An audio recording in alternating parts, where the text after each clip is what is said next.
Shalom. Ada sangat banyak cerita di Alkitab di mana ketika seseorang yang gak punya apa-apa, seseorang yang bukan siapa-siapa, seseorang yang bahkan dipandang sebelah mata, bahkan seseorang yang masa lalunya adalah seorang yang buruk, bahkan dia orang paling jahat sedunia pun, ketika dia bertemu dengan Tuhan, hidupnya berubah 180 derajat. Sebagai contoh, ada dua contoh yang saya sangat impikan dan sangat kagumi. Perjumpaan pribadinya dengan Tuhan membuat mereka menjadi seseorang yang ditulis dalam sejarah. Yang pertama adalah Daud.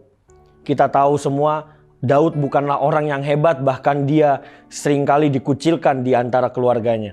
Tetapi perjumpaan pribadinya, saya yakin ketika dia berada di ladang penuh rumput, menggembalakan kambing domba, bahkan cuma 2-3 kambing domba, ketika dia memetik kecapinya, itu membuat dia bertemu dengan Tuhan.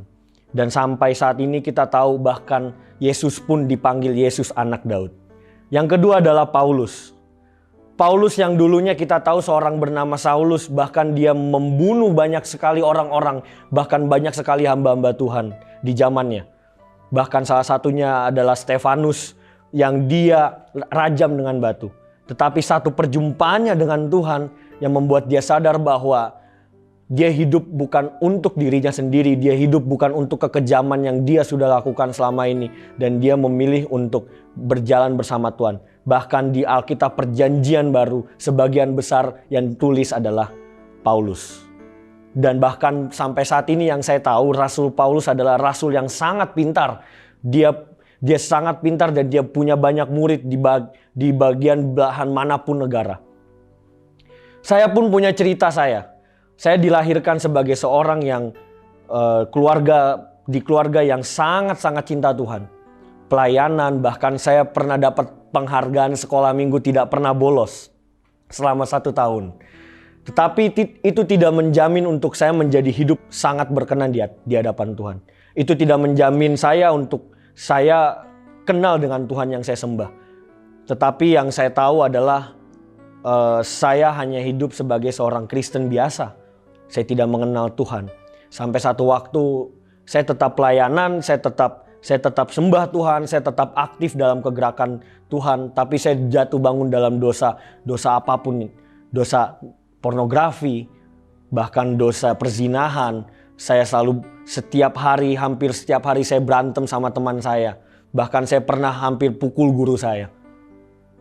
Tetapi satu hari saya sedang berada di Banyuwangi dan kita lagi ada roadshow hari itu. Roadshow, dan tiba-tiba di setengah kami sedang doa pagi, Tuhan berdiri tepat di depan kamar mandi. Depan kamar mandi itu tempat yang sangat bau sebenarnya, karena kamar mandinya itu pintunya terbuka. Tetapi hari itu saya memilih untuk hampiri Tuhan. Saya hampiri Tuhan dengan bilang, "Tuhan, apa yang kamu mau dari hidupku?" Dan Tuhan cuman bilang, "Nak, saya cuman punya satu kecapi kecil yang kamu buang selama ini. Yang namanya kecapi kerinduan." Dan hari itu pertemuan saya dengan Tuhan merubah hidup saya. Dan sampai saat ini saya sudah hampir ke seluruh Indonesia, bahkan sampai ke luar negeri. Saya melayani Tuhan dan bikin keajaiban demi keajaiban. Buat saya, perjumpaan pribadi dengan Tuhan adalah momen terpenting dalam hidup saya. Buat saya, perjumpaan pribadi dengan Tuhan adalah momen yang paling saya ingat.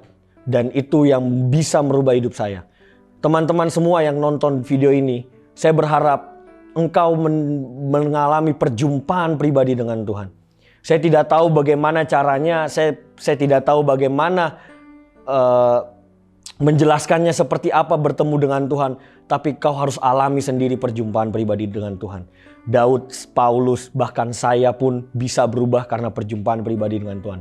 Kalau engkau mau merubah hidupmu dari yang dulunya engkau bukan siapa-siapa dan engkau mungkin dianggap sampah, bahkan engkau capek dengan hidup berdosa terus, saya rasa perjumpaan pribadi dengan Tuhan adalah cara yang terbaik untuk merubah hidupmu.